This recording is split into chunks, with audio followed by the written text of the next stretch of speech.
Good morning and welcome to my half-assed channel. Let me start with my disclosure. I'm going to read because I got a little bit off the internet to make sure I'm saying the right things. Um, just so everyone's aware, I am not a financial planner, advisor, nor a certified financial analyst, nor an economist, nor a CPA, nor an accountant, nor a lawyer. I'm not a financial professional through formal education. I'm just a guy who takes pride in a sense of freedom by being financially competent to manage my family and personal money. My content is for entertainment and informational purposes only and does not constitute any financial, legal, or accounting advice. So, hopefully, everybody understands. My name again is Adam Kahn, and this is my half-assed channel. What a rally! We finally had an Equities today. Nice to see. It was kind of what I was hoping for. I hope anybody who got long based on whether it was some tax selling or hoping that everybody was a little bit too negative was able to hold through yesterday's moves and the pre-markets the night before. There were some big swings. I mean, I don't know if people watch those as closely as I do. I'm usually up half the night and all day watching the markets. But it was cool. It's nice to see. It's nice to see Starbucks firmly above 100. You know, I thought I saw it pushing 104 or so. It's nice to see Disney back above 90 after having a rough ride down what, 84, 83, somewhere in those ranges. I'm a little surprised to see that Amazon and Google are lagging behind.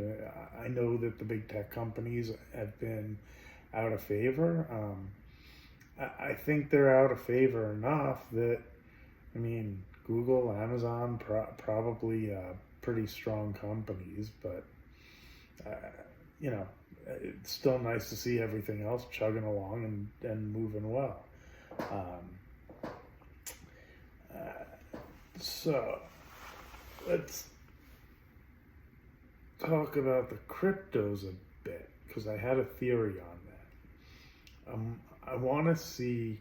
I think it might be time to start nibbling. I've had this number for Bitcoin that I think it's going to retest 4,000. I've been talking about it for years. You know, markets have a tendency to go up and down and retest things that they've tested in the past or old highs that they used to break through. And it never really tested that 4,000 area when it broke through a long time ago. I don't know if it'll really get there. And it's held this 16,000 level really well, to be fair. So depending on your position on crypto and what your thoughts are, I would probably think it's time to buy some, and quite honestly be prepared that if it falls to 4,000, if you want to own Bitcoin, that's the time to really, you know, push more in. But it hasn't fallen as far as I thought, and I think with what's going on with Sam Bankman-Fried, I kind of wonder if it ends up being similar to what happened with Bernie Madoff, and the lows of the market were set when he ended up finally getting sentenced, and part of me just thinks it was a relief that it was out of the news at that point. I know he pleaded not guilty. I don't know how long it'll drag on in the courts. I don't know if the pleading is where the lows might set in, or if he has to go through the full trial and actually be sentenced or not sentenced or whatever happens, which I don't know. I find this thing totally fascinating. It's exciting, it's sad, it's all sorts of things rolled up. I feel awful for the clients. I mean, it scares the hell out of me about anywhere that money's placed, and where it might be and how it gets managed,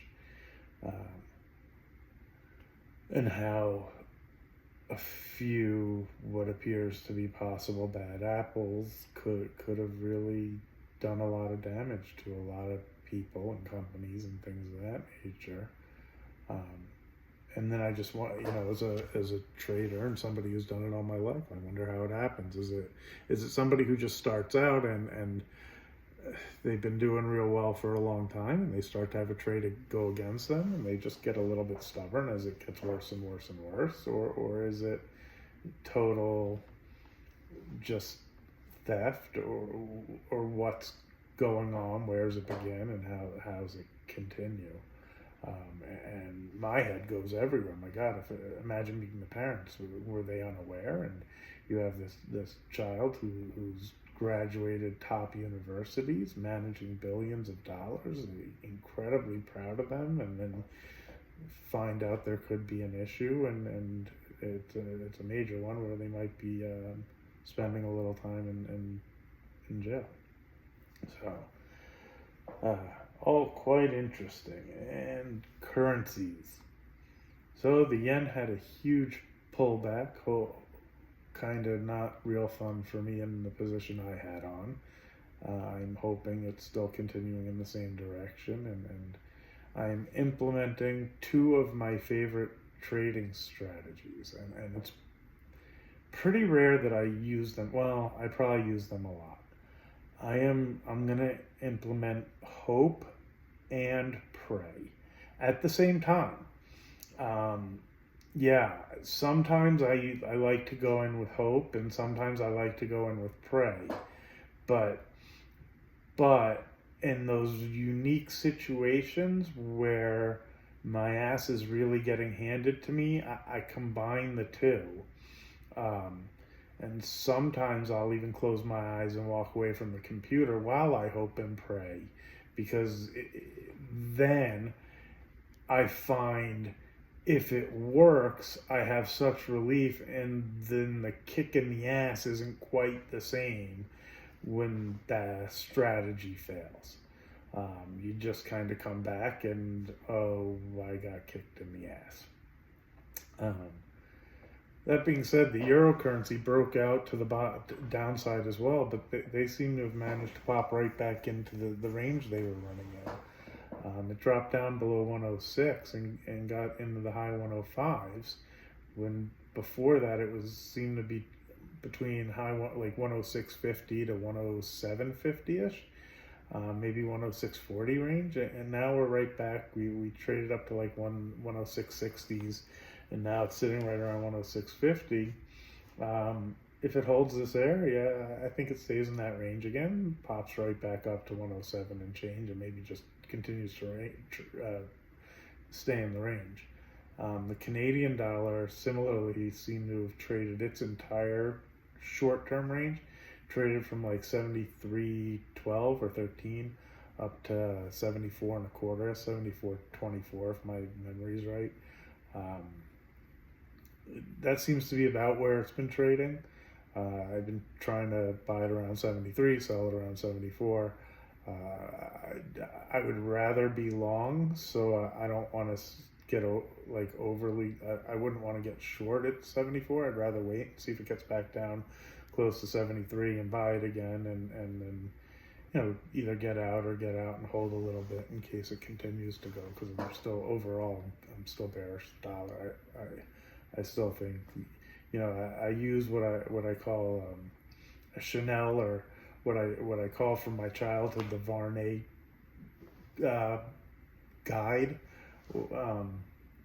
So when I was a kid, my friend did a term abroad in France. Now I was pretty young, and it was an older person, and Varney glasses were like the coolest glasses in the world. And when they were in France, you could get Varney glasses for much cheaper than you could in the US, just because of the way the currency was.